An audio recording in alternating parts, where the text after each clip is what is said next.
Mamta Shetty, Assistant Professor at MGM School of Physiotherapy, constituent unit of MGM IHS. Welcome you all for the seminar on World Alzheimer's Day. Today is the 9th Alzheimer's Day, and the month of September every year is celebrated as the Alzheimer's month. Uh, to commence the webinar, I invite Dr. Rajni Muller-Patan, Professor Director, MGM School of Physiotherapy, a constituent unit of MGM IHS, to take over the session. Over to you, ma'am. Thank you, Dr. Mamta Shetty. Good morning to each and every delegate who has joined us today on this session.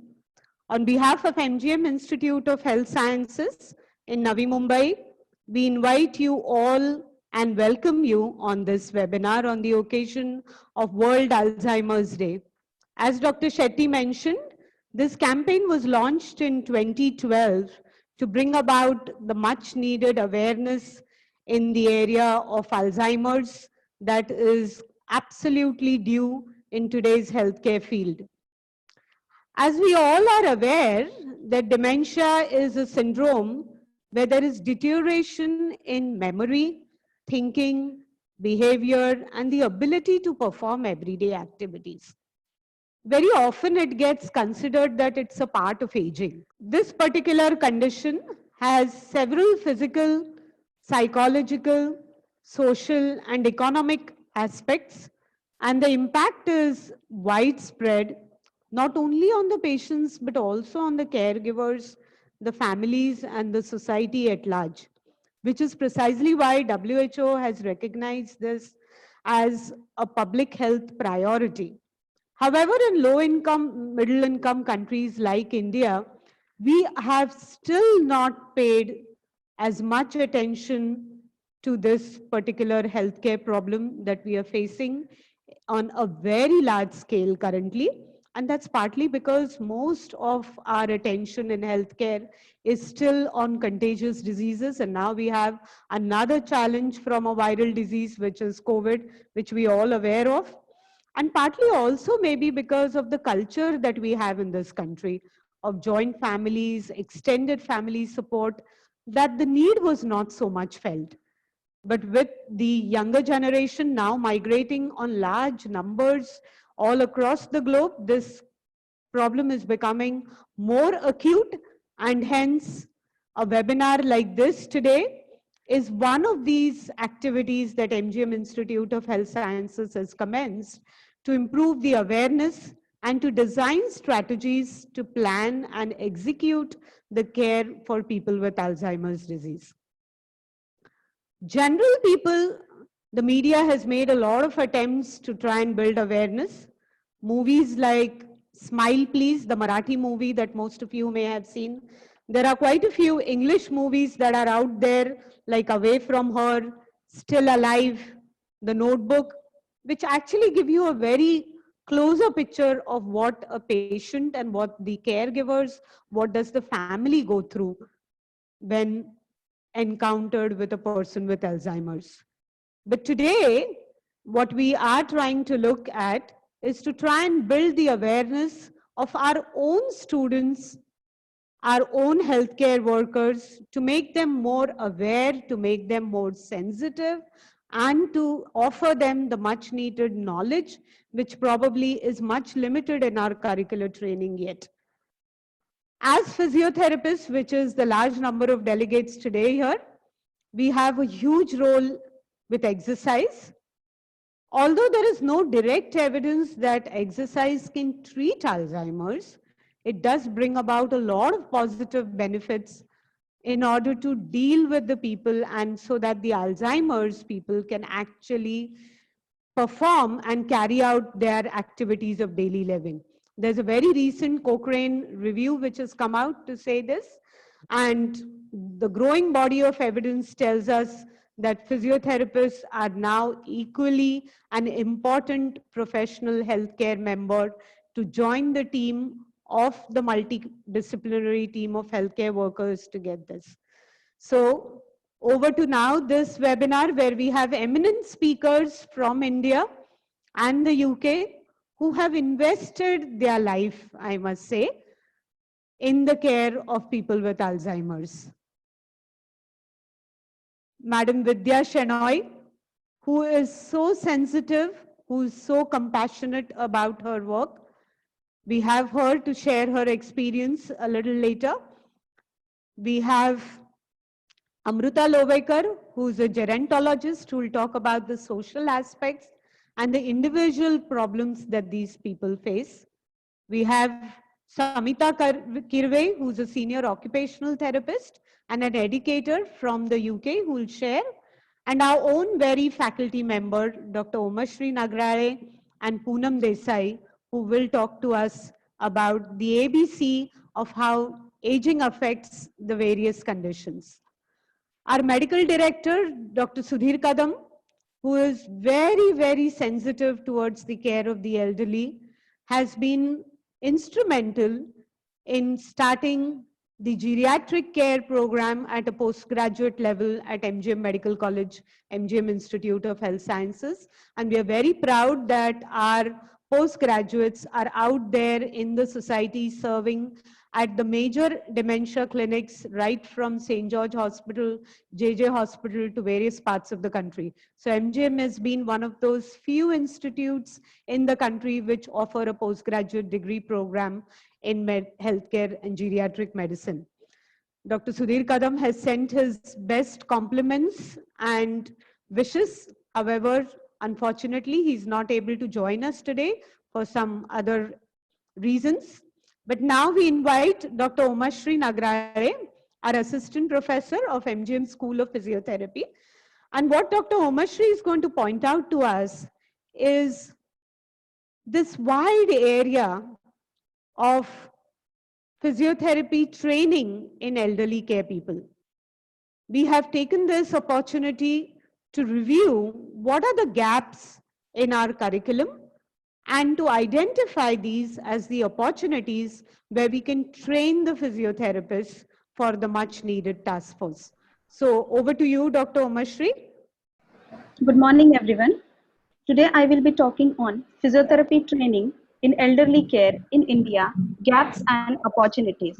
To start with, I would like to brief you on aging statistics of world and India. Over the past few years, the world population has continued on its remarkable transition from the state of high birth and death rate to the low birth and death rate, which is coupled with improvement in health services and standard of living. The global population aged 60 years or over numbered 962 million in 2017, which is more than twice as large as in 1980, when there were 382 million population for elderly. The number of older population are expected to double again by 2050, where it is expected to reach nearly 2.1 billion population. Also, you can see it in the graph. In 2030, older population are expected to outnumber children under age 10 years. Globally, the population aged 80 years or over is expected to increase more than 3 times between the year 2017 and 2050, which is rising from 137 million to 425 million. Next, we will see the Indian geriatric population. According to the census in year 2011, in India, adults over 60 years constitutes 8.2% of total population. In the year 2000 to 2021, the overall population in India has increased by 56%, while the growth of elderly population above 60 years has increased by 326%, and those of 80 years has increased by 700%. Next is with increasing the geriatric population, the related health issues is also increasing. Over 70 years, more than 50% of population is suffering from chronic conditions such as hypertension, coronary heart disease, cancer, etc. 10% of population is suffering from impaired mobility, 18% suffers from neurological problems, 9% suffers from musculoskeletal disorders, and approximately 10% suffers from depression. Now, considering the above conditions, it would not be wrong to maintain the geriatric care is now the need of an hour. Indian elderly faced several issues, social issues, mental issues, and physical issues. Social issues I can say such as loneliness, elder abuse, neglect, and lack of income, poor access to healthcare system, and there is also a lack of policies on advanced directives, palliative care, and end of life care for the geriatrics. To address all these issues, there are various universities which have started a geriatric courses in their curriculum to train the students or physios at both BPT and MPT level. Moving on to the Maharashtra University of Health Sciences, this university offers a 4-year course and followed by 6 months of internship, whereas master's course is for 2 years. Geriatrics is included as a part of curriculum in 4th year BPT under CBR subject. The program include focusing on the legal rights and benefits for elderly, different physiological changes that are occurring in the system, and different evaluation schemes for geriatrics, and finally the role of physiotherapist in a geriatric program. Whereas the 2 years advanced program, it focuses on the assessment, evaluation, clinical reasoning, problem identification, goal setting, and treatment. And this course consists of 120 hours. MUHS is providing the duration of the course is 120 hours. Next is Rajiv Gandhi University of Health Sciences. It also offers a BPT and MPT course. BPT course for 4 years and MPT course is for 2 years. Geriatric program consists of in BPT is Introduction to Aging. They are also telling about the physiological changes that are occurring in various systems. They are telling about the concepts of institutional based geriatrics. What is the concept of laying on wheels, financial and safety issues in elderly is included in MPT course. Evaluation, exercise prescription education along with recent MGM Institute of Health Sciences also offers a course titled Physiotherapy in Geriatric Care, which is a part of curriculum for 4th year BPT students. The total duration of the course is 60 hours. The course consists of introductory theories of aging, role of physiotherapist in geriatrics. They also focuses on falls, that is its risk factors and management for the falls. They also talk about the different policies for senior citizens in India. That is, what are the different policies and schemes made by the government of India for the elderly, and followed by a geriatric assessment and management. Next, I would like to focus on various gaps in geriatric care. There is a lack of trained manpower. There is no dedicated healthcare infrastructure. Geriatric is not yet a popular specialty and lacking of geriatric oriented rehabilitation training program. And finally, what are all the opportunities or scope we can do it for a geriatric care? We can start a geriatric care as a part of primary health services. That is, we can train our students, medical officer, and peripheral health workers and volunteers for the same. We can employ a trained female medical officer to address increase in health problems, especially for the elderly women. We can avail more screening camps and mobile clinics, and we can involve more NGOs for participating, especially in the rural areas. Next is we can strengthen our secondary healthcare services, which includes we can set up a geriatric wards, we can have a distinct OPD services providing screening as well as curative and rehabilitative services for the same. Third is we can set up comprehensive multidisciplinary team where we can provide all specialization under one roof. And lastly, the health promotion activities, that is, we can implement a non-communicable disease program. At least in some districts, we can start and screen the patients for elder, or we can provide a free medication and attention. And we can caring for our seniors is perhaps the greatest responsibility we have. Those who walk the possible, the life we all enjoy.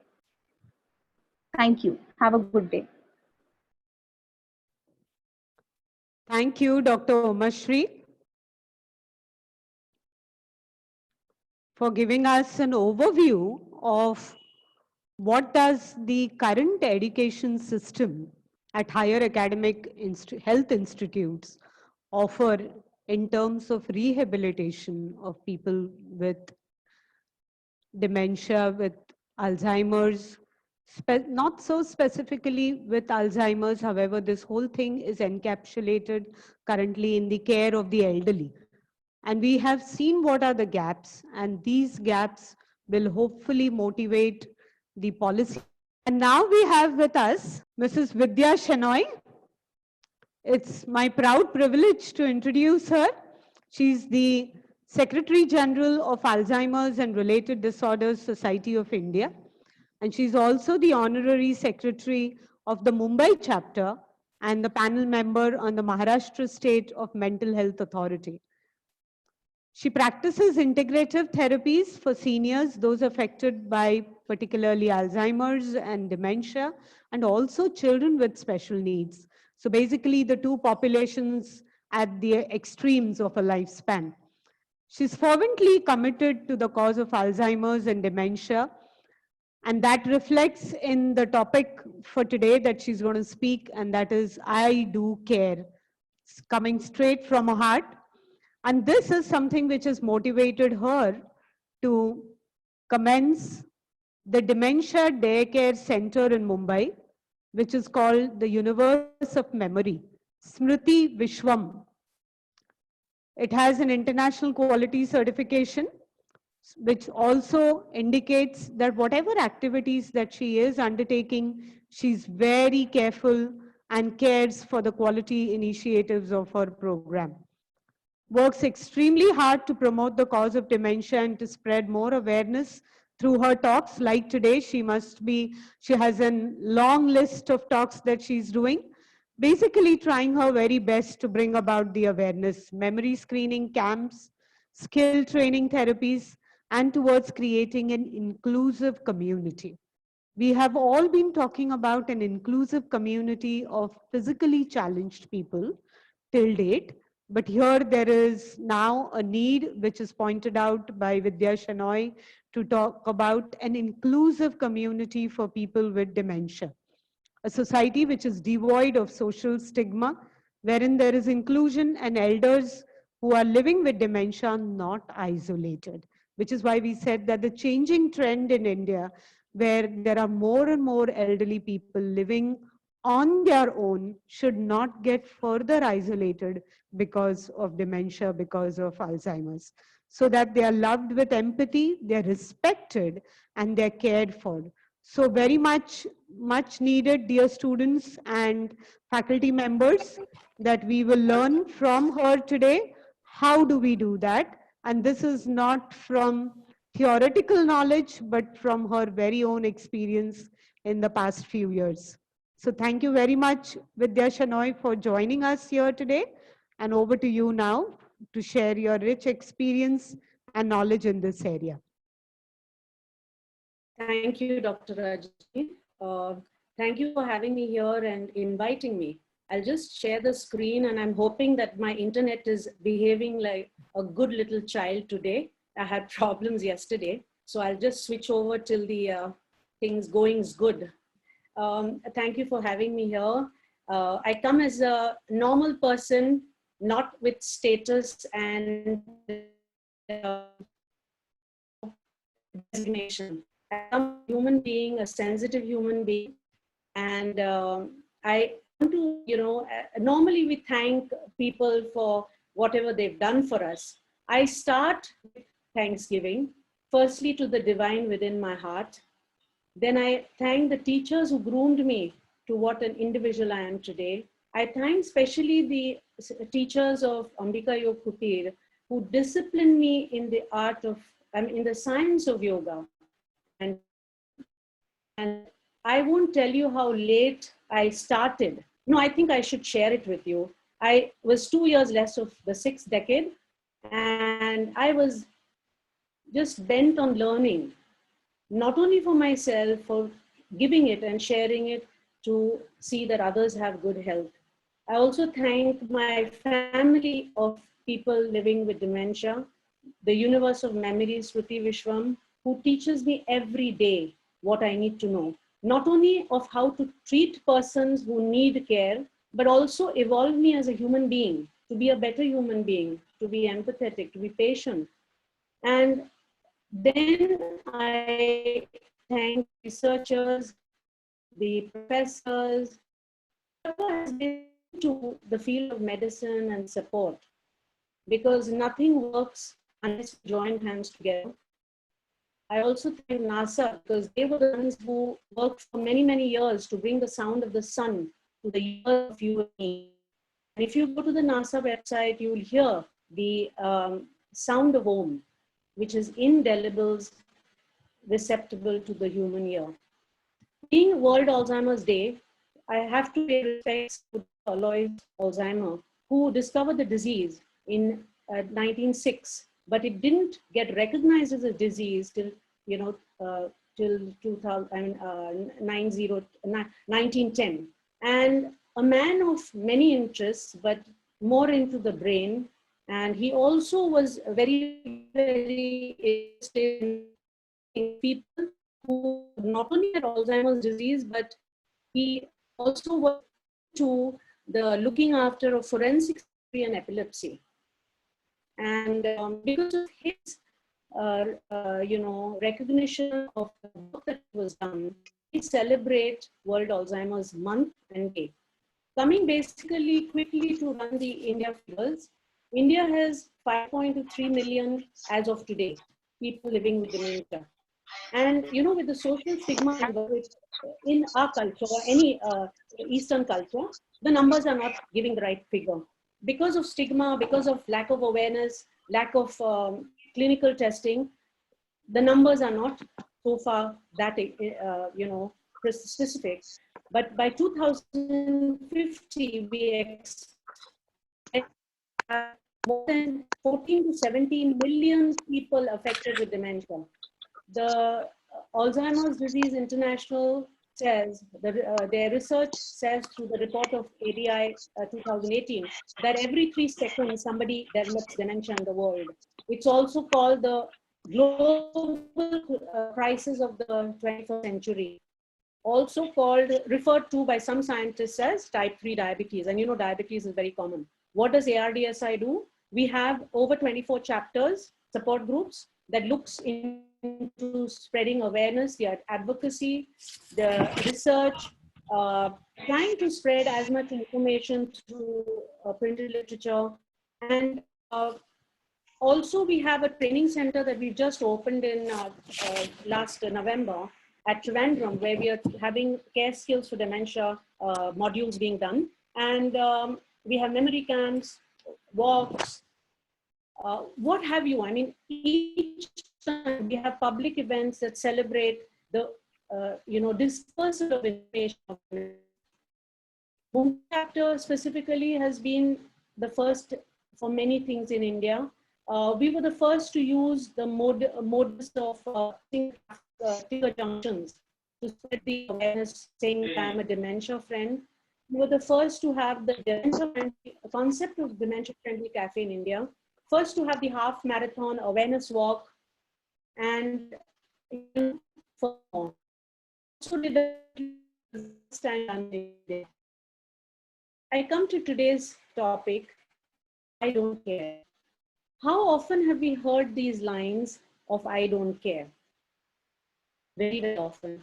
Sometimes said in anger, sometimes, just as a matter of habit, or to show that, we are that big. We need everybody. We do. We need each one and everyone around us. I want to remind you that some people come to our lives and quickly go away. Stay on a while with a purpose to leave indelible footprints in our hearts and make our lives worthwhile. This is what dementia and Alzheimer's is about. This is the tree of life, which normally is colorful, should be colorful, with spring coming all around. But people living with dementia have no spring in their life. It's winter all the time. It's for us to bring the light, to bring the summer in their life, to have spring so that they enjoy the concept of a well-lived life for whatever time is there left for them. As we are always there. We like to believe we are sitting always on the top of the seesaw. Why? Because we balance the thing. We go down and we say, okay, you go up, feel good. That's why we are there on the seesaw all the time. And the way it's a magic seesaw, we're always up all the time to bring them up and we go down. What do you need for those who have lost their memory? Each profession, each commitment needs some aesthetic value, intrinsic value to look after them. You need love. You have to be loving. You need to be patient, compassion. Most importantly, empathy. Unless you know how the shoes hurt you and somebody be in their shoes, let them know what life is about. We have to listen to them. Remember, they don't have anybody to talk to. Nobody has time. They don't want to, but because life is like that, the speed of life, the pace is too fast for them, they cannot give time. So I take you to our universe of memory with Vishwam. What you see, the extreme left is a thing which I did with 2 young girls. It's called the Tree of Life. Kalpavruksha. The craft that you see are the things that my family has made. That's what we make them do as a part of therapy. We go ahead. We see that any situation, whether they're in a wheelchair, whether they're in bed, whether they're just old family members, we say, please do care for them. In our universe of memory, we do all kinds of things. You'll see some picture lady using the sewing machine. The other lady next to her is the 96th grade. And she has been teaching for 68 years. So we used to have, she's stopped coming of late, but she was so full of her teaching lessons that we had to have one model for her every day. Now I don't have a machine, she says.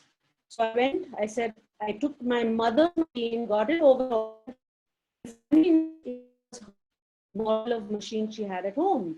And she says, why did you bring my machine to my house? This is mine. So I said, you know, you have a machine that my mother had. So she said, okay, I'm sorry, it's not my machine. I said, you go. First thing she said, let me see my machine. And I told her, no, this is real, because she thought I had picked up a machine. So they play carom, do exercises, we do yoga, stretches. So this is what we do. Then it's not all exercise, tough things. We had last year, wet clay. We had a cafe, we had a dance. We have Mama using her beads. That was the bead necklace she made. And she came, she wore it on herself and she said, baby, how do I look? I said, Mama, you look so beautiful. She said, okay, take my photograph. So that's where, this is down memory lane for me, because we've opened in the last 5 years and it's taken that. The next is, I made a point to see that we have one event the school, special needs, Victoria Memorial School for that I go to teach yoga. So it's a bonding get together, and it's a nice experience. The one below the Ganpati picture is we had played Holi this time with less thing because they were scared that they might have a problem. So we just put it on the hand. We said, come on, let's join our hands. And these are the kind of special moments that members of our family have. Both of them have dementia moments they want to hug each other, which we capture on photographs. Then we had a Dandiya program in the center itself. And the other one, there's one who's a doctor who has dementia, and we bought a stethoscope, and every day there's one patient for him to talk to take the pulse and make him feel that he's not lost touch with his profession. So he feels good. And he says, Beta, मला आता क्लिनिकला जायचंय परत मी home visit केलेली आहे. I said, okay, काका, Barasala Tumiya. So this is the kind of, it's a one-to-one familial relationship. We have, ball games. The middle picture on the last row is a celebration of Red Nose Day, where, we had picked up red noses when I came on from my travel back, and everybody had a red nose on their face, and they had to do something funny, to make people laugh. So it was like a day for each of us. The extreme is we had a music event where the place, they offered us the place, and they also let us organize the event over there. So fortunately at that time, we had, one group who was on holiday and they could play. So Dr. Rajani, I think we should have an event at the college one day when the lockdown is over, because it'll be just fun when, there's interchange and you can have your patients. And then we have the person-centered care. Now, the person-centered care is, we do all kinds of therapy. We have pet therapy, child therapy, hug therapy, aroma,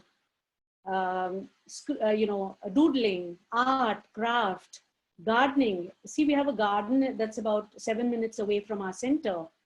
And we can't take them very often. We take them twice a month. But what we've done is we bought small pots in the center, and that is their little garden where they see the plants grow, okay? It's right from the seed level. And then, we also have sessions where we've taken clips of what they do. And once in 3 weeks, we show it on TV for them. And we have popcorn, or we have ice cream or fruit custard, so that they enjoy that and they, see what they do.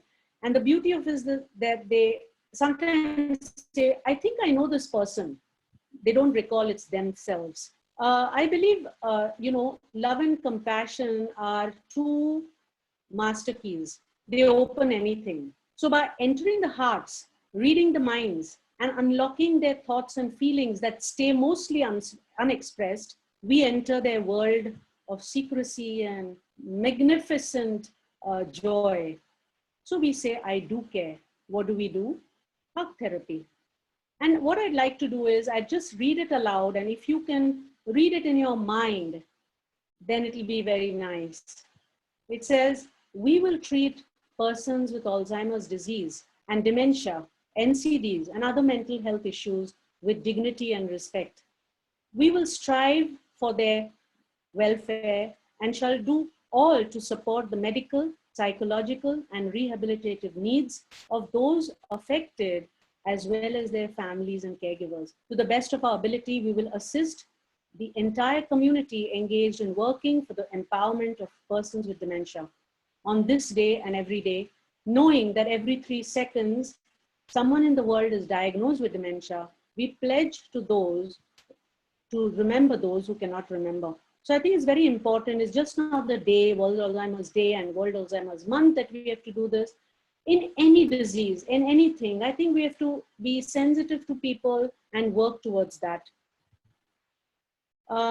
This is a thing that elevates the memory, and we have to remind ourselves what it is. But being a school of physiotherapy training, I need certain notes that would be interesting for me to share with you all, that you would be able to apply once you start your own practice or even during your internship. So the first thing is, let us remind ourselves that the challenges of managing somebody elderly who has dementia or who needs palliative care is not easy. Firstly, to convey to them what it is, if you talk, they may not understand, and what they speak, you may not comprehend. So I think we need to understand that their low focus and their frame of mind may not be what we want to do, but meet the challenge. The second thing is collaborate with them. Collaborate with the person you're doing therapy for, because moment you think that they are your own, or you think that they are one of yours, I think the treatment will be better. You'll start using soft skills to manage them. Then we come to addressing them. Use small sentences, just few words if possible. And the tone in which you say is very important, It's something like, you know, a child, you will say, apologize. So the child will say, sorry. That doesn't go. You say, sorry, I made a mistake. You know, you don't lose anything by apologizing. Then comes to cajoling. They are little adult babies. Cajole them. If your child doesn't eat food, don't you say, please eat, beta, do this, do that. Do the same with them. Cajole them. Treat them like children because they deserve more than we can ever be able to give them. Then never ever think that you cannot manage them. Never write them off. Never give up. They want more assurance. They probably want more time. They want attention. Who doesn't like attention? We all like attention. So don't take that. It's the moment you say that, okay, I'm ready to give up, that's the time the tide turns in and they will feel better. Use a person-centered approach, not a biomedical approach. Biomedical is in the books. You take it as a base, but when you're treating them, treat it with person-centered. Enjoy the moment.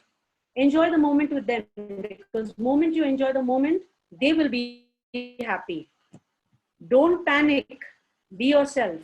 When you're yourself, you don't have to play games. Be in their shoes, you'll be able to handle them. Give them physiotherapy, rehab, derive some yourself. It is just not physiotherapy we are seeing. We are seeing physio with mental. Moment you do physiotherapy and they're feeling slightly better, your mental rehab will be coming faster than that. So give them that. And at the end of the day, remember their body is in your hands. Their body is in your hands. But remember, your heart and mind is in theirs.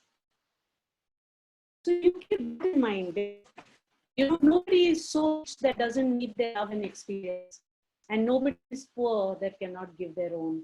I will just play a very nice video that I made for the COVID, because we could not have any direct sessions and we are doing it online. And we are all human social animals and we need that physical touch and non-verbal communication, which works more than 1,000 words. So I'll just play this thing and I'll take off from there. And before which I say, let the divine take over in your lives. Let the divine work through your hands, and may you be blessed with healing and good rehab for every one you touch. I'll just play this for you.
मस्त खाना खाए આપણે હાથ ધોઈએ ને બરાબર સાબુ લગાવીને હાથ ધોવાનો હસો હસો ना ओके मास्क पहन के फिर टेरेस पे जाना है केम છો संतरा लावा चलो नाव काय तुझं नाव काय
Okay, so that's all from me.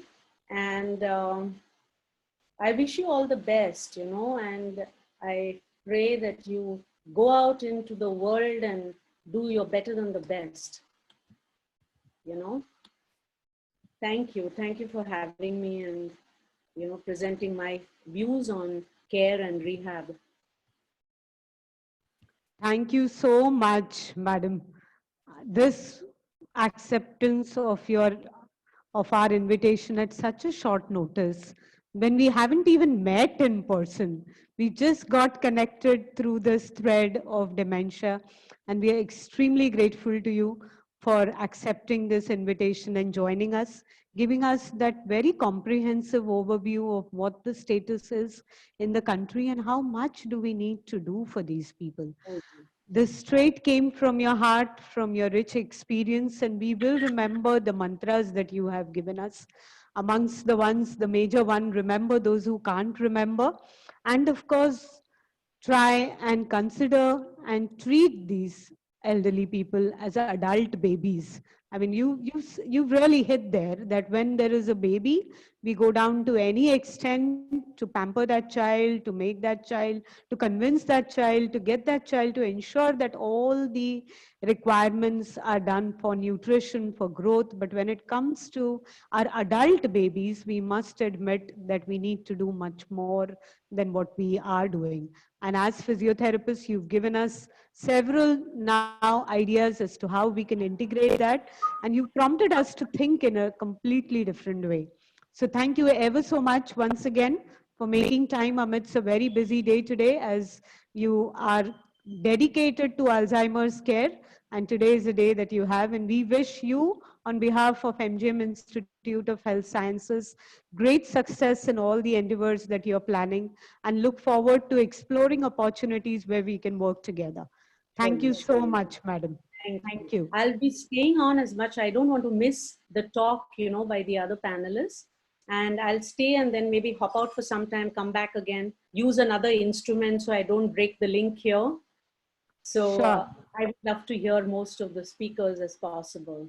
Sure. Yeah. Thank you so much. You're most welcome to. Thank you, ma'am. Thank you. And now we move on to our very own Poonam Desai. Poonam Desai is a graduate of physiotherapy from MGM. She's done her master's at NM Institute. And now Poonam is back with MGM Institute of Health Sciences, registered for a full-time PhD. And it is commendable that Poonam Desai is one of those very rare physiotherapists who has committed within her career, taken a break from employment, and committed herself to doing full-time research in the area of elderly care. So Poonam, we are extremely proud of you, and we wish you all the very best on this occasion for your research ahead. And we very eagerly waiting to hear your talk, which is focused on how does aging affect bodily function. So what Dr. Poonam Desai is going to present today is how aging affects all the body functions, including the neurological, and with specific emphasis that we all should be aware of. So thank you very much, Poonam, for joining, and over to you now. Thank you, ma'am. I'm really grateful to you for giving me this opportunity and to be a part of this webinar today. I would be sharing my screen now. So first, we'll be seeing what are the effects of aging on the musculoskeletal system. With aging, there are different endocrine changes that happens with the body. So one of it is reduction in the production of anabolic cytokines, which are responsible for protein synthesis. So if there is any reduction in anabolic cytokinase, it will lead to loss of myofibrillar protein. Impairment in the neuromuscular junction will lead to insufficient reinnervation of the muscle fibers. Satellite cells are responsible for the repair of the damaged cell because of any underlying pathology, and it helps in maintenance of the muscle mass. So if there is decrease in number of the satellite cells with aging, this function will be lost.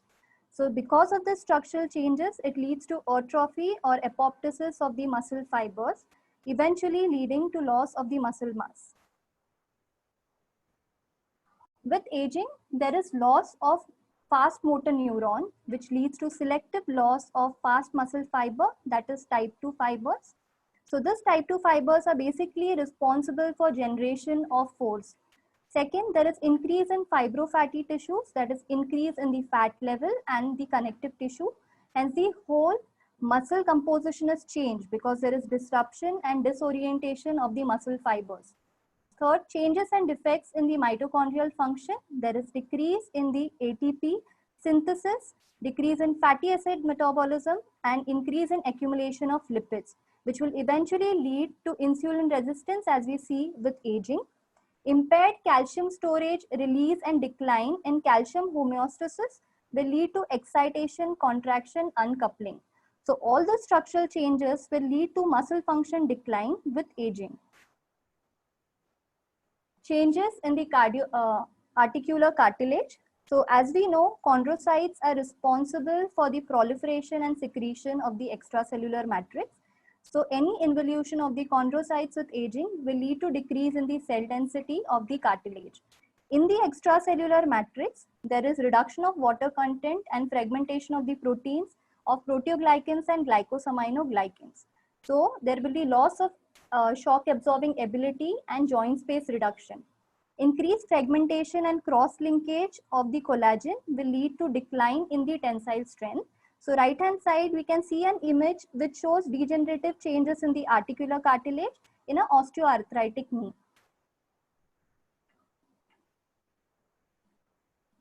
Next, we come to the intervertebral disc.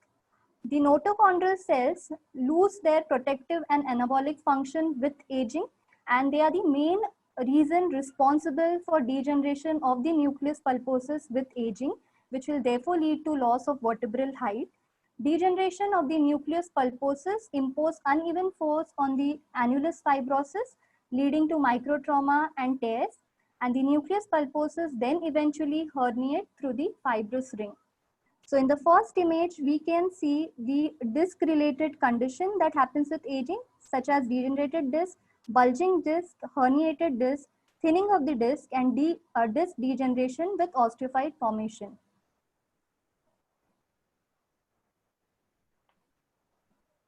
With aging, there is decrease in the blood flow and loss of normal homeostasis.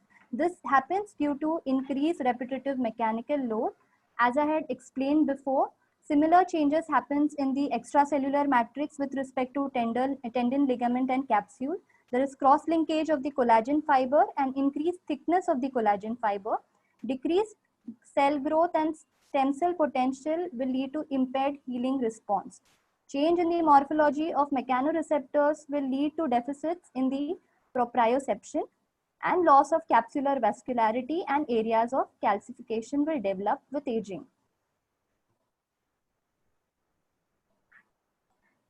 In the bone, in normal circumstances, that is, in younger individual or without any underlying pathology, there is always a balance between osteoblastic activity and osteoclastic activity. But with aging, the osteoclastic activity increases, which will therefore lead to breakdown of the bone. The basic metabolic unit favors bone catabolism rather than bone anabolism in elderly individuals. So on the right hand side, we can see the changes in the bone with osteoporosis because of the decrease in bone mineral density.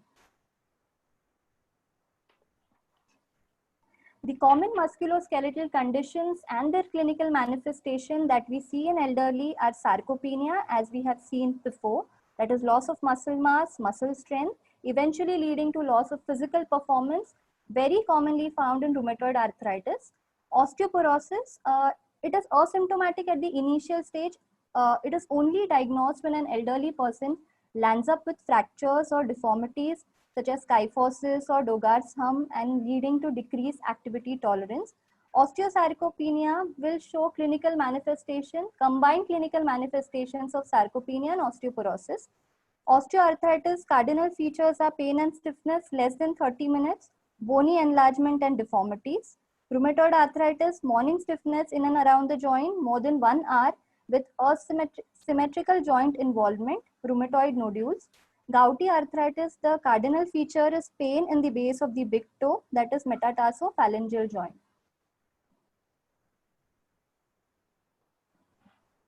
Next, we come to the cardiopulmonary system. The structural changes that we find in the cardiovascular system is increased vascular and valvular stiffness. So as we can see in the image on the right side, which shows narrowing of the artery. So there are different reasons which are responsible for the narrowing of the artery, varying from increase in the collagen content, decrease in the elastin, cellular matrix accumulation, release of the vasodilators, and accumulation of the calcium. Increased left ventricular wall thickness is because with aging, the whole contractility of the cardiac muscle decreases, which therefore increases the afterload on the left ventricle. So in the image, we can see hypertrophy of the left ventricle. Decline in the number of the pacemaker cells will lead to changes in the cardiac conduction system. Functional changes, as I explained before, reduce contractility of the whole cardiac muscle. Decline in the maximum rate of oxygen consumption, as we know, is termed as VO2 max. Prolonged systolic phase, increase in end diastolic and systolic volume. It happens because with aging, the rate at which the ventricles and the atrium fill with blood decreases. Prolonged diastolic phase is because of decreased beta adrenergic response. Then there is increase in the systolic blood pressure and decrease in the diastolic blood pressure with age. The cardio protection and the repair pathways that are involved with aging are the bone marrow cell and the ischemic preconditioning pathways. So with aging, there is an increased necrotic cellular destruction rate. There is decreased effectiveness of the ischemic preconditioning pathway. So all the structural and this functional changes will eventually increase the incidence and prevalence of the,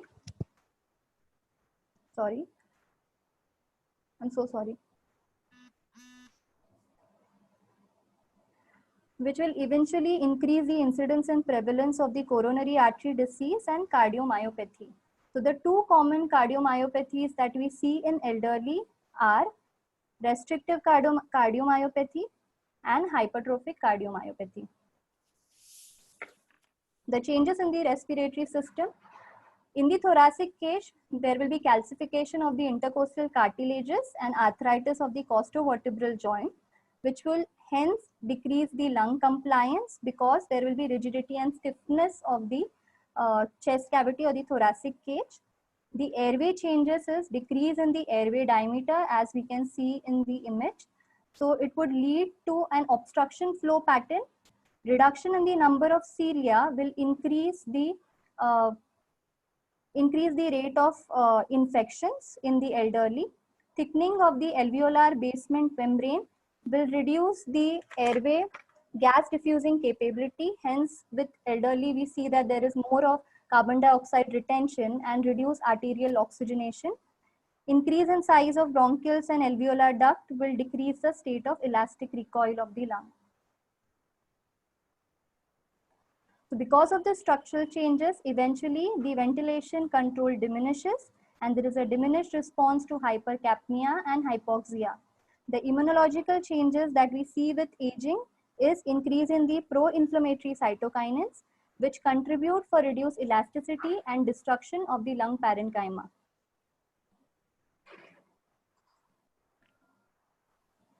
The cardiopulmonary diseases common in the elderly individuals are valvular heart disease, coronary heart disease, arrhythmias, congestive heart failure, chronic obstructive pulmonary disease, bronchial asthma, acute pulmonary embolism, and pneumonia.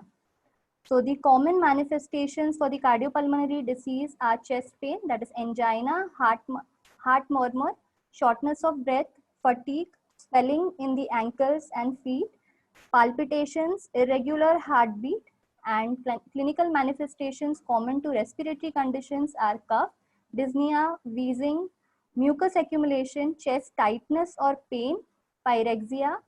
In acute pulmonary embolism, deep vein thrombosis, cyanosis, and excessive sweating.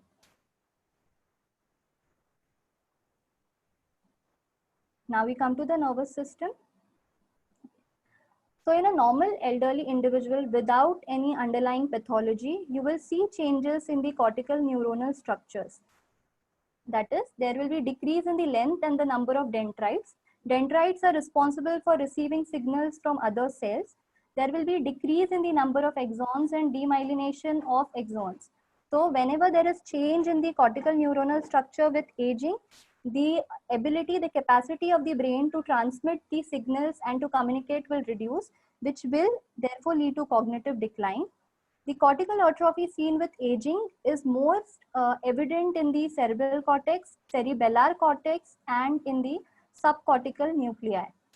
Decrease in cerebral hemisphere volume is more evident in the medial temporal lobe.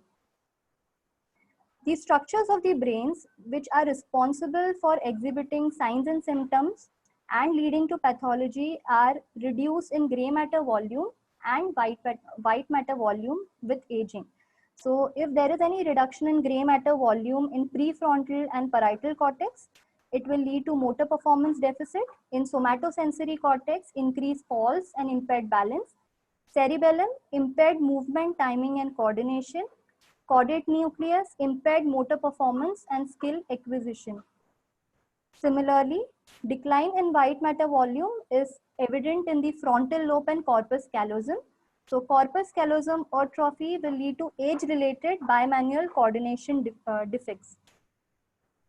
Biochemical changes, reduced synthesis and release of catecholamine is seen prominently in hippocampus and the forebrain, which we see in Alzheimer's disease. Reduced serotonin concentration will lead to impaired cognitive performance. Norepinephrine decline leads to motor learning deficits, and decrease in dopamine transmission will lead to decline in working memory, deficit in locomotion and balance, and Parkinson's disease. So specifically to Alzheimer's disease and dementia, as we know, there is a loss of neurons, which I had explained, but here there will be greater loss of neurons, specifically in the hippocampus and in the entorhinal cortex. So the hippocampus and the entorhinal cortex is responsible for long-term memory, learning process, navigation, and perception of time. So if there is greater loss of neurons, there will be accelerated rate of synaptic loss. Cholinergic decline is also found more in the hippocampus. There will be increase in the size of the ventricles. So if there is greater loss of neurons and greater cerebral atrophy, compensation is made by increase in the size of the ventricles. Beta amyloid deposition, it is the earliest marker of Alzheimer's disease. So it is responsible for formation of amyloid plaques, as you can see in the second image. So this is the main cause in Alzheimer's, which is responsible for loss of neurons and damage to the synapses. If there is 40% or greater loss of neurocortical synapses, then it is diagnosed as symptomatic dementia. So in the first picture, it clearly shows us there is enlargement of the ventricle, extreme shrinkage of the cerebral cortex, and affection of the hippocampus. So the cognitive decline that happens in Alzheimer's disease and dementia. So dementia has features as cognitive plus functional impairment, while in Alzheimer's, the initial sign or the symptom that we see is mild cognitive impairment. So when I mean by mild cognitive impairment, there will be impairment without any affection on social participation or activities of daily living. So there are 4 stages of Alzheimer's. First, presence and neurodegeneration, as I had explained before, the changes. Third, amyloidosis, neurodegeneration, and subtle cognitive decline. Fourth, amyloidosis, neurodegeneration, cognitive decline, and functional decline.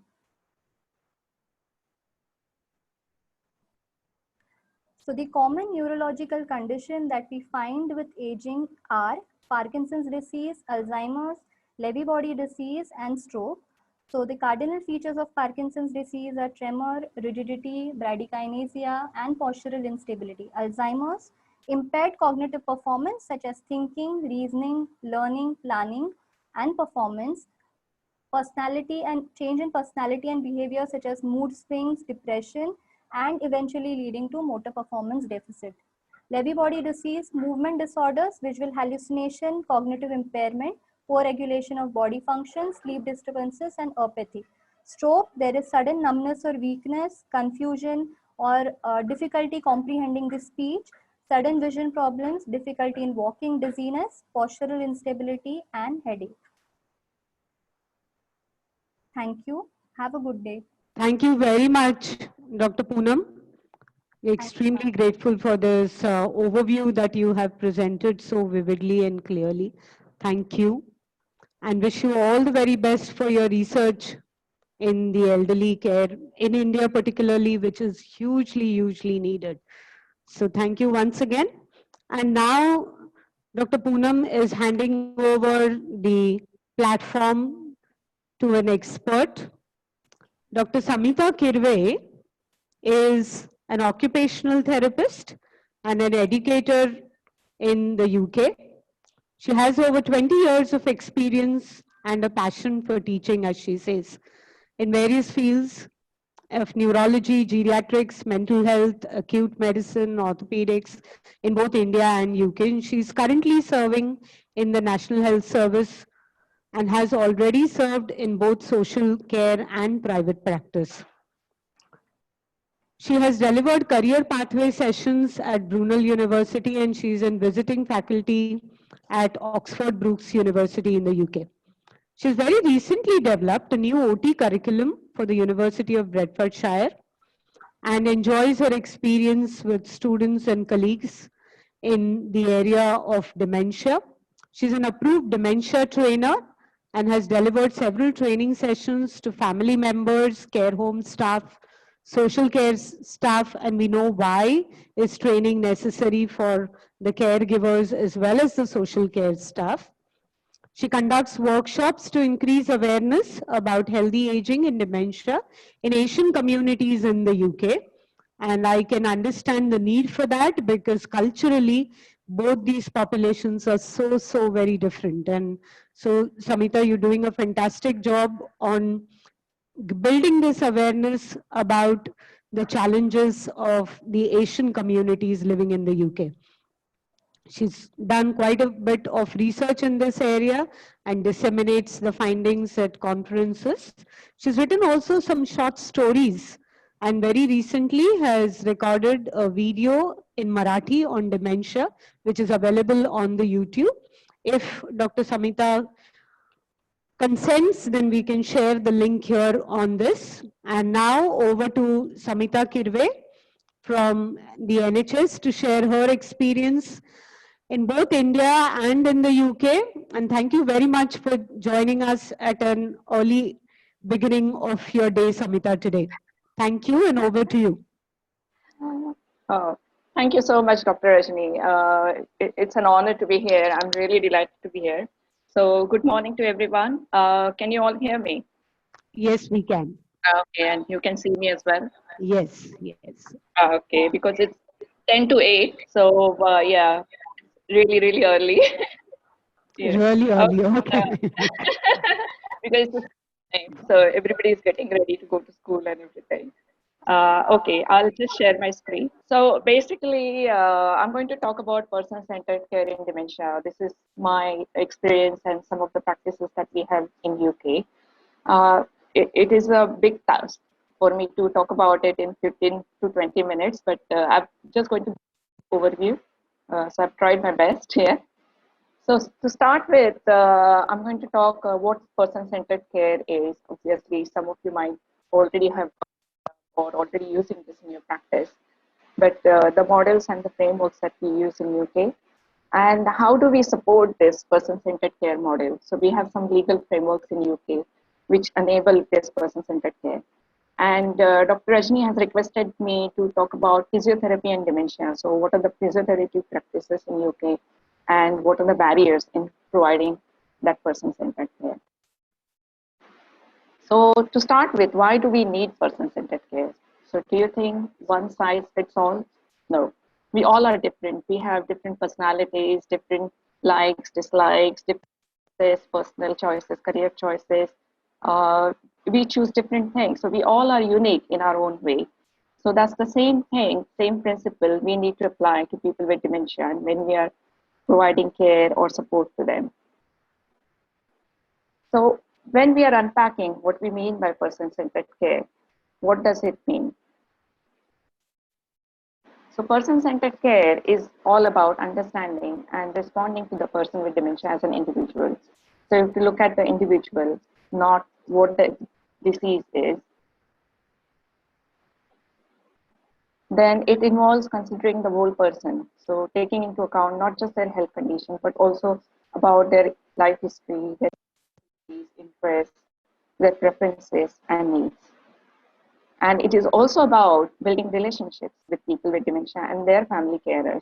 So we are not just looking at somebody, oh, he's got Alzheimer's disease or he's got Lewy body dementia or vascular dementia, but we also have to look at how the family carers are coping, and we have to put them at the heart of decision making. We have to ensure that the person as well as their family member is equal partner in their health and social care decisions. So this is actually it came from Professor Kitwood's work. So late Professor Kitwood, he was a pioneer in the field of dementia care, and he developed a Bradford dementia. So it's the same University of Bradford where I did my master's studies. So I was really lucky to do it there. So he started doing some observations in care homes, and followed from his work, he developed an equation. He said, actually, dementia has 5 key components. So what dementia is? It is P plus B plus H plus NI plus SP. What does P mean? P means it represents the person's personality. B is about their biography. So what that person is before dementia, and how their dislikes and likes and what generally is their daily routine. Understanding that person's relationships, their needs, interests, and everything. Then it is also about their physical health. So when we think about dementia, definitely we are thinking from neuropsychiatric perspective, but we also have to consider their physical health. So they might have some physical health conditions. It can vary from diabetes or even simple osteoarthritis. Even that can affect that person. Then understanding their neurological impairment. I mean, I just heard Dr. Poonam's lecture, and the way she has explained how the neurological impairment happens in elderly people. So with person with dementia, again, every person with dementia has a different neurological impairment, and we need to understand that individual's neurological impairment in depth. Then he talks about social psychology. So what is social psychology? It is about how communication happens. So the communication from the person with dementia as well as from us as a healthcare professional or as a carer or as a family member. So it is not just about their communication. It is okay. So I don't know. Do you want me to go back? If you can just go back to the previous slide on Kitwood's equation, then I think that should be fine. Yeah, okay. Thank you. Thank you so much. Okay, no problem. I'm sorry, everyone. I don't know. There was some glitch. Okay, so I was talking about Kitwood's equations. The late Professor Kitwood, he was a pioneer in dementia care, and he did a lot of research in this area. And based on his research, he developed this equation, which has 5 key components. So he said dementia is an equation of P plus H plus NI plus SP. So when he talks about P means person's personality. So when you're having somebody with dementia, you have to understand what the person's personality is prior to dementia and after dementia. Then the second thing is about their biography. So it's not only about that person's personality, it's also understanding that person as a whole. So what their interests, their needs, their daily routines, their relationships are. And we look at the neurological impairment, but we also have to consider their physical health. So if somebody's got dementia, they just not have dementia, they might have other physical health issues. So it can be simply from diabetes to osteoarthritis, it could be anything, which can also affect their presentation of dementia. Then neurological impairment. So in terms of neurological impairment, as Dr. Poonam said in the last lecture, we all have to understand the intricacies, the depth of neurological impairment, where exactly the damage is and how worse is the damage, because that will again show how the person is behaving. And the last one is social psychology. So what is social psychology? It is not about their communication, it is also about our communication, their behaviors as well as our behaviors as a healthcare professional or as a family member or as a carer. And then environment. So what happens in the environment? So it can be about light conditions. It can also be the way the rooms are, and that does affect person dementia. So based on that Kitwood equation or Kitwood work, Professor Dawn Brooker, so she developed this WEEPS framework of person-centered care. And she is a professor and researcher in dementia for more than 20 years. She is a director of dementia studies at University of Worcester. So she talks about 4 key components when you are trying to implement this model. So it starts with V. V is about valuing person despite their impairment, whatever their age, whatever cognitive ability they've got. You have to think about their rights, their entitlements, root out the discrimination and stigma. And the second one is about individual. You have to use that individual approach, which promotes that uniqueness of the person. Appreciate that person's life story, their choices, their personality, their mental and physical health needs. Then third thing is perspective. Now, individual and perspective is quite correlated terms. So you have to understand world from their perspective. So try and read stories about people with dementia written by them, their carers, which gives you a totally different perspective from their world, from their understanding of dementia. And lastly, about social environment, which I talked about social psychology. So understanding their psychological needs, providing them proper social environment. And it's a very important element because that does have an impact on that person with dementia. Now talking about dementia awareness initiatives in UK. So we have different dementia awareness initiatives in UK to provide person-centered care. First of all, in 2009, Department of Health, they developed National Dementia Strategy, which has 17 important considerations which we all have to follow as a healthcare professional. Then there are guidelines which are developed by National Institute for Health and Clinical Excellence. That is based on all the research. So it's all evidence-based research. And based on that, the guidelines are developed to support people with dementia and their carers. Then the third initiative is about This Is Me. It's a booklet which was designed by Alzheimer's Society of UK. And it again helps you to provide person-centered care with dementia. And then there is a new initiative which started by Alzheimer's Society, so Dementia Friends. It's the first initiative which is going across all over community. So anybody can become a dementia friend and they receive some basic training on dementia. Then our Prime Minister, he developed a challenge on dementia in 2012, which again sets out different guidelines. And then there are different legal frameworks like CARE Act, Mental Capacity Act, Human Rights Act, and we have our national healthcare policies, which also guides us how we can provide person-centered care in dementia. Now, moving on to dementia and physiotherapy, I'll talk briefly about how physiotherapists are valuable in provision of dementia care. So in UK, the role of physiotherapist is now evolving from traditional exercise therapist to a more generic interdisciplinary role. And this is something new, I have to say, that in recent years, even now mental health services recruiting physiotherapists, as they identify there is an important role of physical activity in improving mental health issues. There is a research which was done by Chartered Society of Physiotherapy in 2017. So it says that how physiotherapy services are helpful for people with dementia and how it is also cost saving. So it saved around £6 million a year. Then there is a NICE guideline. So it's the same guideline which I was talking about it in the earlier slide. It recommends physiotherapy for promoting and maintaining independence for dementia client group.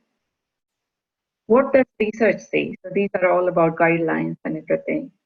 So there are few research that I looked into, and the research has shown that exercise can actually prevent or delay the onset of dementia by slowing down cognitive decline. There was a randomized controlled trial which suggested some favorable outcomes with exercise and horticultural intervention programs for older adults with depression and memory problems. This is very recent research. Then there was also some evidence that exercise therapy can improve the ability of people with dementia in performing their daily activities. There is also a study which showed that regular physiotherapy can improve functional status in patients with coexisting dementia. But the effectiveness of physiotherapy, it depends on the level of cognitive function. Now, this is something which is really highlighted because most of the research is done with people with dementia in mild or moderate stages, but there is still a big need of further research to explore how physiotherapists can help in people with advanced dementia. And that's something I'm going to pass on to your physiotherapy graduates. Maybe they can take up this as a challenge and do some research in this topic. Now, these are the physiotherapy core objectives in dementia care in UK. So these are developed by our Chartered Society of Physiotherapy. Now, as a physiotherapy student or as a physiotherapist, you all are possibly aware about these objectives already. So I'll not take much time and just go briefly about it. So the main centerpiece is what the core physiotherapist does, improving mobility and providing therapeutic exercises. So that still stays the same for people with dementia, because people with dementia have lots of other issues with balance and mobility. They might have had a surgery and that's how their mobility is affected. So that remains the core objective of physiotherapists. Then physiotherapists in UK, they work very closely with the multidisciplinary team and carers and family. So there is a lot of joint working with other team members. Then physiotherapists looked at pain management. People with dementia, they have pain and they're unable to express that. So how do a physiotherapist manage that pain? So that's where the physiotherapists really have to use their core skills and help people with dementia. Then the next aspect is about falls prevention or improving balance. So people with dementia might have Parkinson's, they might have multiple sclerosis, they might have other health issues, which is affecting their balance. So falls prevention is another area where physiotherapists are really, really helpful in preventing falls.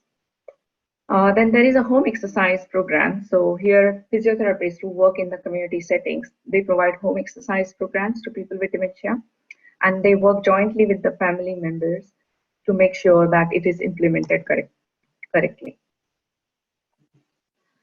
So there are these barriers that we were talking about. So what are the different barriers in provision of person-centered care? So this is not only applicable for physiotherapists, it is applicable for the whole multidisciplinary team. The first barrier is definitely lack of training and education. So people might have some understanding about dementia, but they need to have in-depth training and education about person with dementia. So we have something called Dementia Training and Skills Framework. So when I'm teaching dementia, I use that framework and make sure that whatever modules or topics that I'm teaching, they are research based and there is evidence behind those trainings. Then the second barrier is about lack of communication or gaps within multidisciplinary team.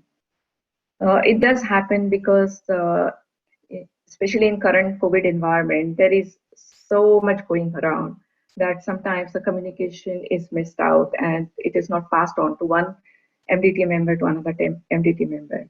But with people with dementia, we have to be extra cautious and make sure that the communication is passed on, especially when we are discharging someone with dementia from acute hospital.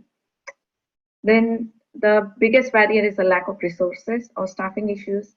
So generally, when we are working in an acute ward or a community setting, there is some staffing issue, people are sick, or we haven't got enough resources to support someone with dementia. So that's where sometimes we have to look at the priorities and make sure that we are still providing some person-centered care to a person with dementia. And lastly, about views or portrayal of dementia. So there are different views or portrayal of dementia in media. You might have seen all these headlines. These are the few headlines that I picked it up from newspapers here in UK. So if you look at each headline, like a dementia is a living death for 700,000 treatments, or it's a time bomb. It robs victims of their identities, or they are sufferers in nursing homes. So this is my challenge to you, that how well do you think these headlines represent dementia? and what might be unhelpful or misleading about them? What words or phrases have you heard or used to describe dementia? So this is a negative portrayal of dementia in media, and we as a healthcare professional, we need to challenge this. So finally, over to you. It's the time to reflect. You have to ask yourself this question, whether I'm using person-centered care approach in my assessment and care planning for people with dementia. Am I using effective communication skills? Am I challenging my own views? Because this is about your own views, attitudes, and mindset.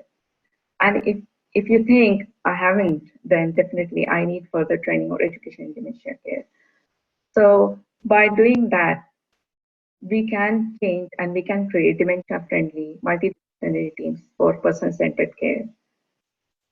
So these are some of the references. I'm happy to share the slides or send the slides to Dr. Rajni later on. I've got some information on useful dementia apps as well, which we use commonly here with people with dementia and their carers. And there's some extra reading to understand the perspective of people with dementia. So that's it. Thank you, Dr. Samita. Okay. That was very comprehensive, clear presentation, and we now are aware of what are the barriers and challenges, even in the NHS in the UK, which is quite there out on the lead in caring and managing dementia within the healthcare system. And we largely see that this care is far more evolved in the developed countries and the high income countries as compared to the low to middle income countries. And it is very, very useful for us to learn from your experiences as to what the challenges are yet. And yes, of course, the Kitwood's equation is carved now on the brain to look at the complete approach towards dementia care. Also, what you have pointed out very well is some research opportunities in this area, and particularly as you mentioned in the advanced, and that may be the reason that the advanced dementia is such a difficult phase in terms of all the challenges, that it must be quite challenging even for the researchers. Probably that's why that area is still not, I mean, it's still neglected, because there can be some ethical concerns as well that come up with certain aspects of research, particularly because these people are not in full control of their cognitive function. So yes, I completely agree. Yeah, because see, I'm doing my PhD in dementia, and my topic is sensory processing issues with people with dementia. And it's a similar kind of things, because they are quite in advanced stages, and there is a big ethical barrier here. And especially with COVID, we have stopped data collection completely, because already COVID is presenting so many challenges, and then collecting data with somebody having sensory processing issues, it's very, very difficult. Absolutely. Yeah. And I think that's where we have this devoid of research findings in this area.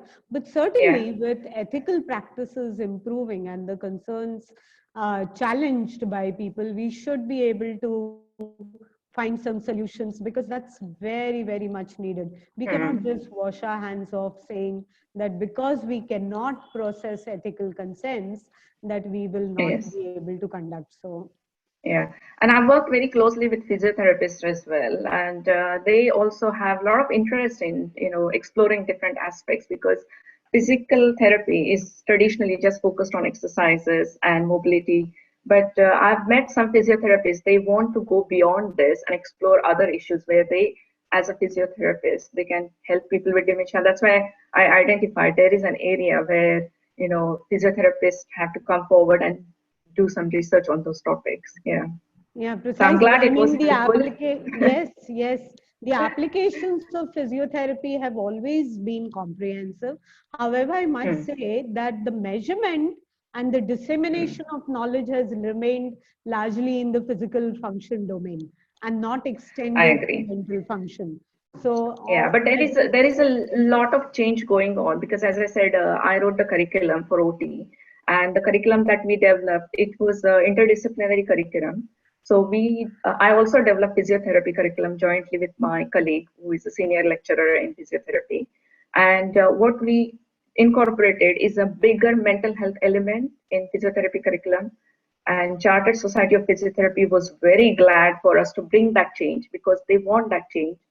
They don't want to keep the physiotherapy curriculum sticking to physical therapy. They want to go a bit beyond and understand the mental health issues, and also how physiotherapists can contribute in mental health. So this is a big, I can say, a big change going around in UK now.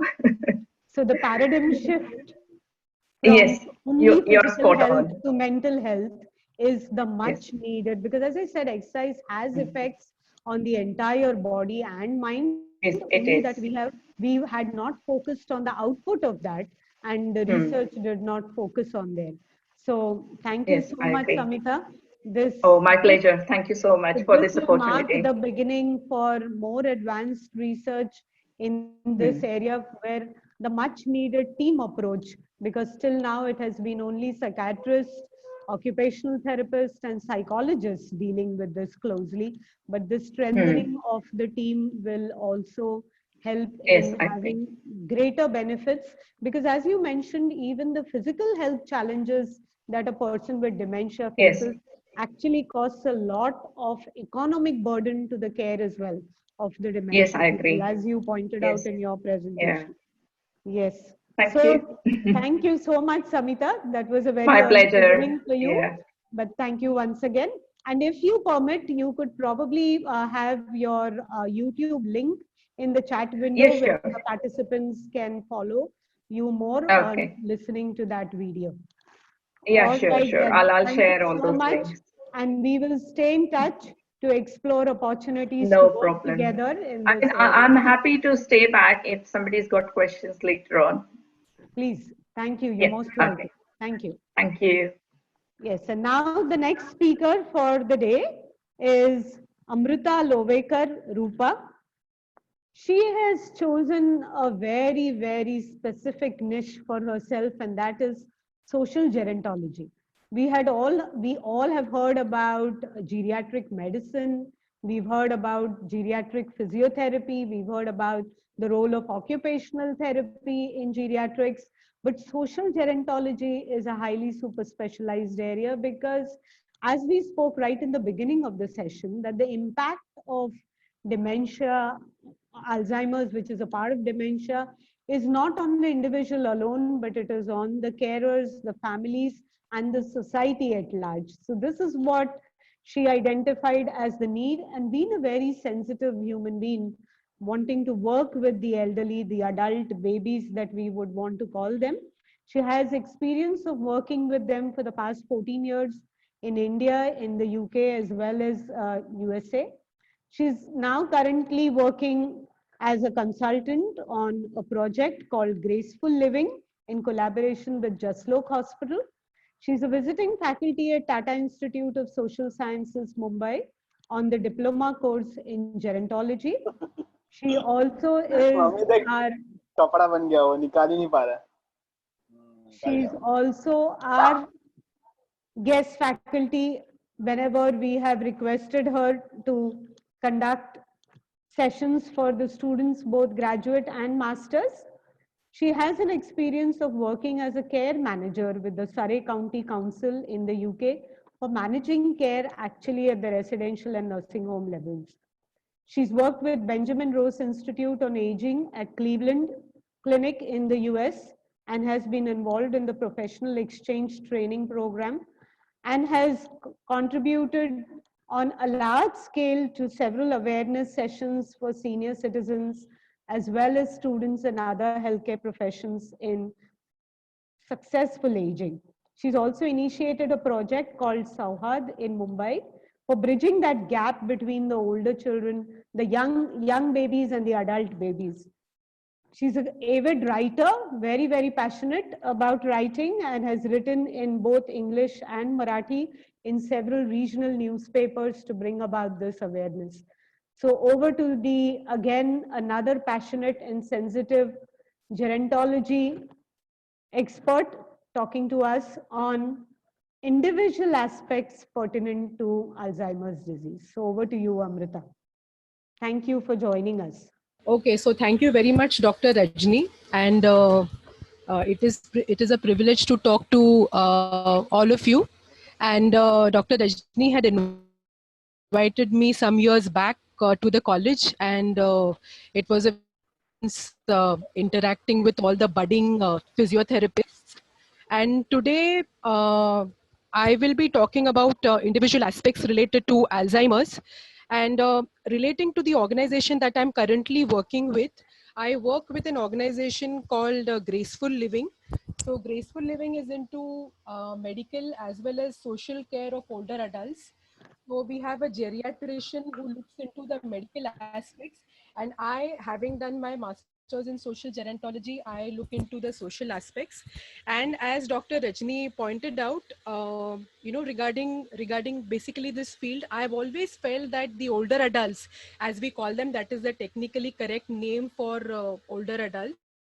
So older adults have a lot of experience, they have a lot of knowledge, they have a lot of wisdom, they have a lot of skills, but that is unfortunately not utilized properly by the society.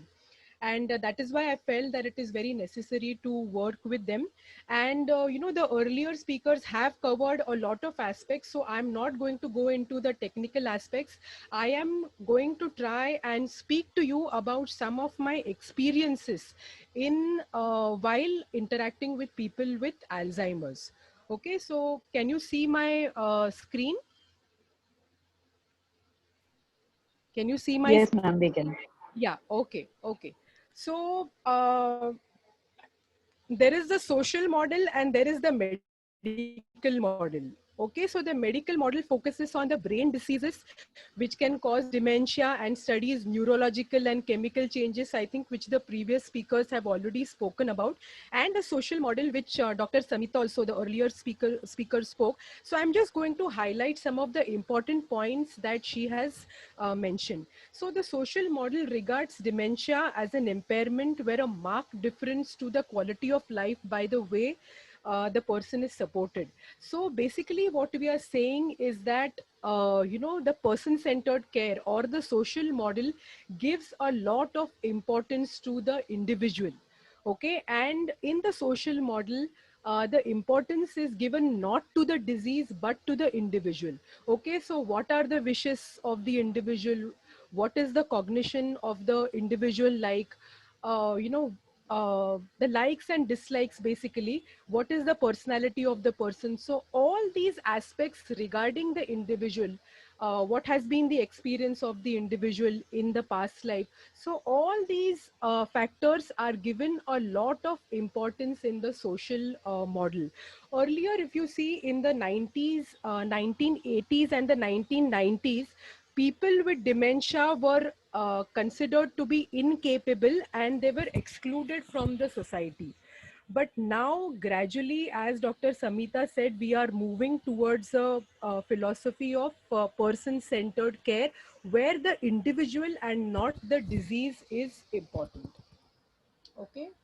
And unless and until we do that, unless and until we are going to pay attention to the individual, we will not be able to look after the person properly.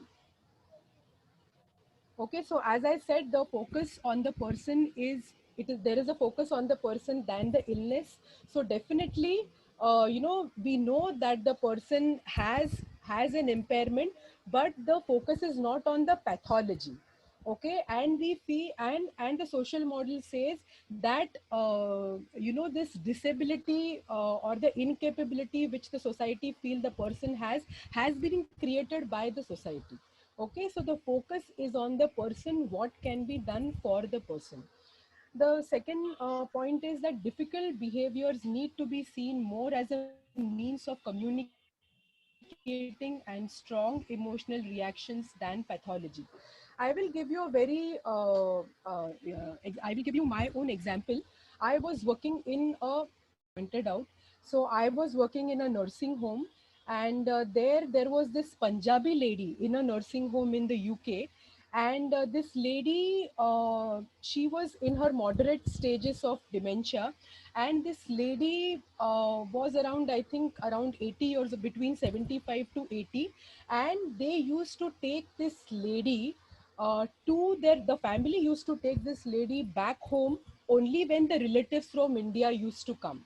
That is the only time they used to take her home, and otherwise this lady used to be in this nursing home. And this lady was totally, she was incontinent, and this lady was totally against wearing diapers. Okay, and I was new to that nursing home. I had newly started working there, and this lady was not taken into confidence.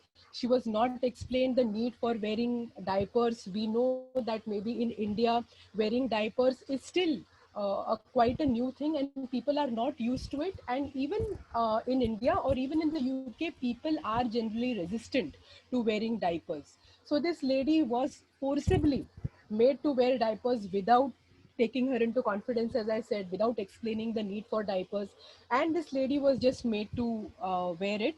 And once when I was in duty, we had to do 12 hours duty. And once when I was in duty, I was made to go and look at her because the whole room was smelling. Okay, so I went inside and I saw that I smelled that the room was smelling very bad. And I was asked that, you know, this diaper needs to be changed. And I was the only one. I was the only person who was sent. And this lady, when I was trying to change her diaper, literally hit me on my face.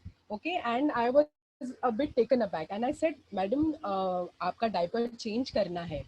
So again she's got very angry and she hit me. And in that this she, in the process of protecting her own diaper, she touched her own diaper and all the excreta was on her face. And you know, while I was trying to remove the diaper, it was on my face as well. So basically it was a very very you know, kind of unfavorable incident. But you know, I literally, when I went back home, I had tears in my eyes, because you know, the whole thing was so ghastly that you know, I felt that, you know, had the lady you know, been taken into confidence, had the manager of the home sat with her and told her, you know, why the others are wearing diapers, this is for a specific purpose so that you do not get dirty. So all these things basically are not explained to the people, are not explained to the patient. And you know, after the whole thing happened, they just said, you know, that this lady is very aggressive. Okay, without understanding. So the cultural aspects of you know, of the personality have to be understood. You cannot just label the person as having a difficult behavior. So this was a way of communicating. This lady was communicating that she did not want to wear diapers, and if she had to wear diapers, then it needed to be explained to her properly the reason why diapers had to be worn. Okay, so strong emotional reactions were there, but they were not understood properly. So that is why I am saying that focus on the person has to be there, the cultural aspects, what the person, maybe the history of the person, as madam the earlier speaker rightly said, the biography of the person, what the person understands, what the person does not understand, what the person is aware of, not aware of. All these things have to be taken into consideration. So tools for focusing on the person. So understand what is important to the person, understand the person's life history. So as I was telling you, this lady was you know, brought to the UK only 2-3 years before, and that's why she was not used to that environment, and the family members or the manager had not taken any efforts to actually sit with the person and explain, or trying to explain why you know, there was a need to do certain things. Okay, so understanding how the person communicates is also extremely important. Knowing and acting on what matters to the person. Okay, so what matters to the person is extremely important. So in this case, we know that diapers were not acceptable. So if it would have been if the person would have been made to understand properly, maybe she would have accepted, but that was not the case. Okay, so you know, I used to work in an old age home called the Special Care Unit for Senior Citizens in Khar. And there was another lady, you know, who was again in the moderate stages, and this lady was constantly in the habit of wandering. Okay, so it was a there were two flats which were attached, and that was the whole home where the residents lived. But she was in the habit of wandering, and she liked that. She liked to wander, she liked to talk to the people, the other residents who were there. So she basically wanted to have a social connection with each of the residents. So she liked that, and you see in quite a few homes this kind of wandering is not allowed. They are allowed to wander for some time, and then maybe after some time they are made to again go back to their own rooms. So if that is something that is if that is something that the person likes, then the person should be allowed to do it. Okay, so knowing and acting on what matters to the person is extremely important. Another thing which we did in the home was this particular lady that I'm talking about. She liked to wander, and she was a homemaker, and all throughout her life she had cooked for her family, and that is what she enjoyed. She enjoyed recipes, she enjoyed making things for other people. So we had a system where each of the residents made a dish on one particular day. So we made this lady, she was very fond of making paneer pakoras. Okay, so we allowed that lady to make the paneer pakoras with the other caregivers next to her, and she made paneer pakoras that day, and she was so happy. Okay, so when everyone appreciated what she had done. So knowing what is important to the person, understanding the likes and dislikes of the person is extremely important. Okay, so knowing what is working and what is not, and then making appropriate changes. So as I said, this lady was fond of wandering, so she should be allowed to do whatever she wants. One thing that is important to understand in Alzheimer's is, even though there might be a reduction in the thinking abilities, there might be a reduction in the memory, there might be a reduction in the thinking capacities, but the consciousness is not lost. Okay, most of the the consciousness aspects are alive in the individual, and that has to be understood. Okay. um, Another aspect is principle. So treating the person as an individual, respecting their rights as wishes, as I was telling you. Another individual in the old age home, another lady, she was very fond of cleaning vegetables. So whenever we got vegetables to the home, she was very fond of cleaning them. So every time the vegetables used to come, we used to give her that responsibility. So we actually have to understand what people like, ensuring his or her privacy and dignity. Another thing that is very important is ensuring their privacy. We saw that the professional caregivers that we had in the home, whenever these people with Alzheimer's used to go inside the bathroom door was used to be kept open. Okay, so I basically, when I was passing through that, the passage, I was basically very, disturbed by seeing that. And when I asked the caregiver, she said, "नहीं नहीं, इनको तो ज़्यादा कुछ समझ में नहीं आता है, तो why should we not keep the door open?" But when we try to make them understand that even though they might not be understanding what is happening, but still the privacy and the dignity of the person is extremely important.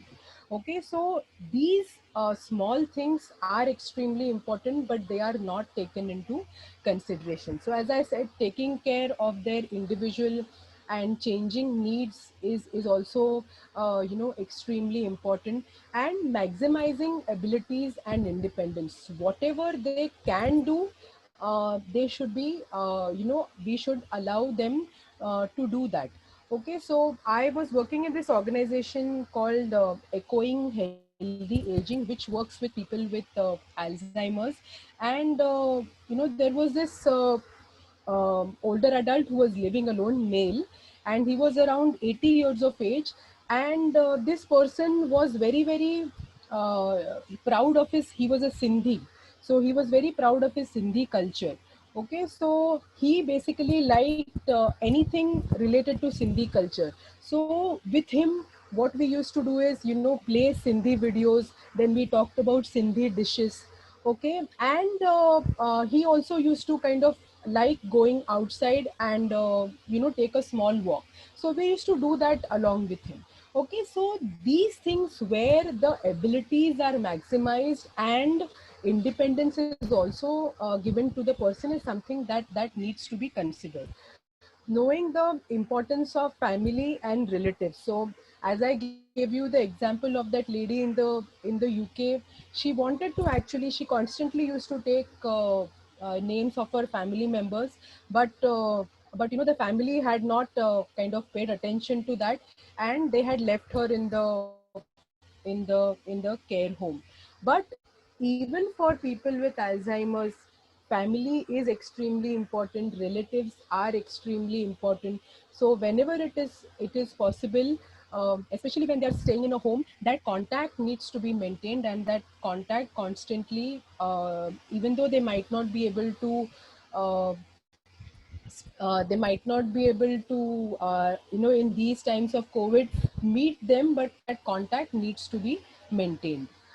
Promoting choice. Okay, so promoting choice is also extremely important.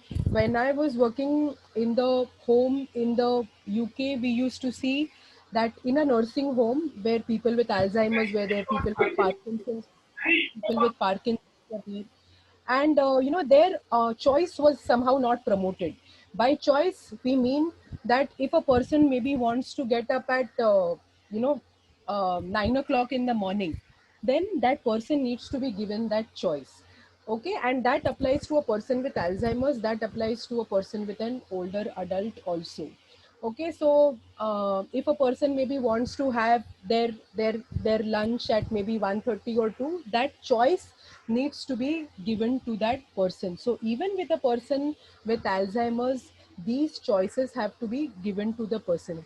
I'll give you another example. I was looking after this older adult, who had some cognitive impairment, and he uh, there was a system where we had to wake up these people early in the morning. I was working as a professional caregiver in a nursing home in the UK, because I wanted to know what kind of services are provided there.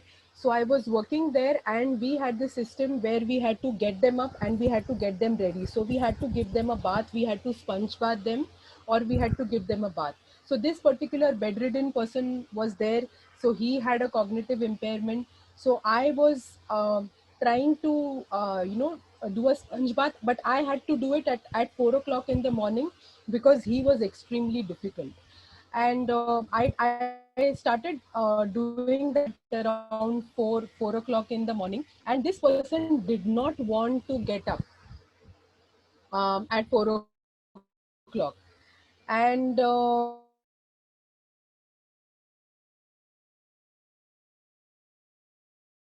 Hello, everybody. Due to some technical issues, Amrita Lovekar is struggling to join back on the session. We will see as she joins. But in the meanwhile, I think it was only the last slide that she was left with. Her compassionate narration, I must say, of her first-hand experience, both in two different cultural settings in India and UK, and the influence of culture on management of people with dementia has given us the knowledge and the tips as physiotherapists as to what do we need to bear in mind when we are managing and when we try to deliver exercises and care to the people with dementia. A few things that the presentation highlighted also mentions there is a strong need to communicate between and amongst the healthcare workers as well.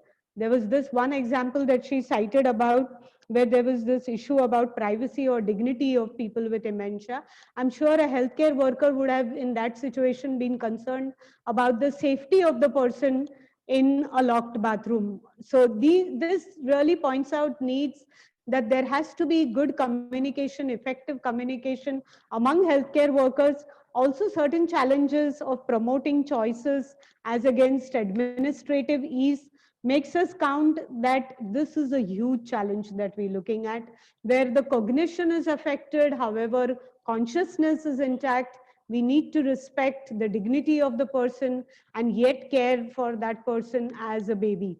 So these challenges, now we invite our eminent educationist and professor of community medicine expert, our beloved Vice Chancellor of MGM Institute of Health Sciences, who has seen far and enough of management of geriatric people as a community health problem.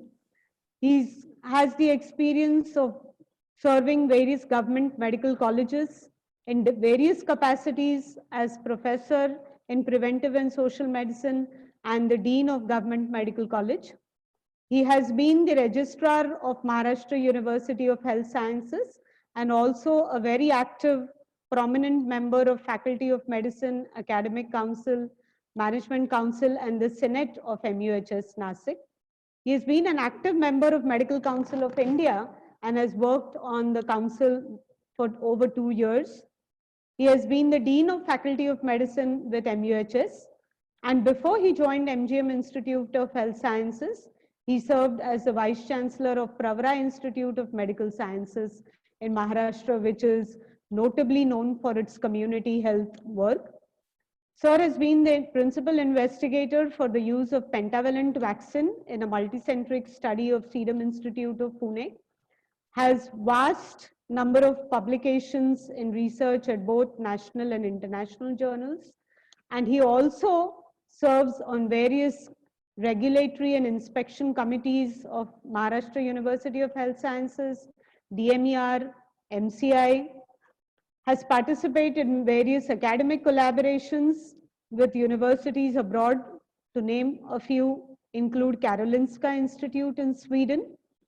And the natural popular teacher that he is, he has one of the few coveted awards is the Sharadini Dahanukar Best Teacher Award of MUHS. And at a national level, he has been awarded the Rajiv Gandhi Education Excellence Award for his outstanding achievements in the chosen field of activity at New Delhi. Now over to Professor Shashank Dalvi. As a visionary of the Institute who constantly encourages and guides us, and sir, we look forward to your closing remarks now on this particular special day marked for the Alzheimer's care. Okay, thank you, Dr. Rajni Madam. Now this on the occasion of World Alzheimer's Day 2020, I initially congratulate for organizing, except that some technical problem in the last speaker, but otherwise the whole webinar, very excellent webinar, the topic selection and everything. So I congratulate Dr. Rajni Mullar Patan, Dr. Mamta Shetty and all other faculty members for organizing this particular webinar. Now, as such, the speakers have given justice to the topic, say from Dr. Nagrale regarding physiotherapy training in elderly care. She has taken the syllabus and what exactly the gaps in the syllabus and what we can do. I do care the experiences that were shared by Vidya Shanai. Those were also very good. Dr. Poonam Desai, also Dr. Samita Kirve, and particularly she stressed person-centered care in dementia, which was very apt in the later on in the Amruta Lavekar's Rupa, that individual aspects pertinent to Alzheimer's disease. So all these topics were very relevant, and the speakers have given justice to the topics. And really this particular problem in our country, the population of the country is 137 crores. The geriatric population, as per WHO definition, we count more than 60 years as a geriatric person. So even if that is considered, more than 8.5%, near to that, 8.5 crores is the geriatric population. And as this much is the geriatric population, this particularly problem of dementia, the Alzheimer's disease, and as the life expectancy is increasing, is going to increase in future by manifold. And so touching to these particular aspects, to understand the problems of these various aspects and to finding the solution for this particular webinar is really a useful webinar. The term that is used, older adult, that also like very much, because as such we should try to make the person active till end, to remain active, and our whole efforts should be directed in that particular way. As such, the Alzheimer's disease or the dementia problems, the stigma associated with that, those are to be removed, and the physiotherapy and also the medical persons are working on that particular field, and this particular stigma we have to remove. That is the area what we can prevent the Alzheimer's disease or the dementia by taking the efforts, and by keeping, we can even at least prolong the appearance of dementia or the Alzheimer's disease in ourselves by doing active effort. And in that way, the efforts are to be done. So very nice webinar and very nicely conducted. So congratulations once again to the Physiotherapy School, Navi Mumbai. Thank you very much. Thank you all. Thank you very much, sir. We look forward to your guidance in planning actually some activities that will make a difference to the care in our best capacities. Thank you very much for joining and giving us your closing remarks. Now over to Dr. Omashri Nagrale to propose the vote of thanks to all our eminent speakers and to the participants for today's session. Thank you, ma'am. On behalf of MGM School of Physiotherapy, it's my privilege to propose a vote of thanks on this occasion.